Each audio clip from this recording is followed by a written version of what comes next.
హరి నీకు పర్యంకమైన శేషుండు చాలా పవనము భక్షించి బ్రతుకుచుండు. అనువుగా నీకు వాహనమైన ఖగరాజు గొప్ప పాములను నోట కరచుచుండు. అది కాక నీ భార్యయైన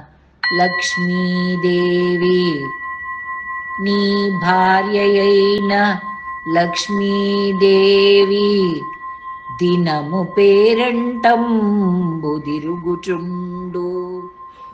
నిన్ను భక్తులు పిలిచి నిత్య పూజలు చేసి ప్రేమ పక్వాన్నముల్ పెట్టుచుండ్రు.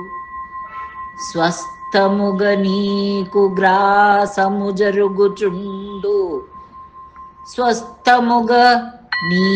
గ్రాసము జరుగుచుండు.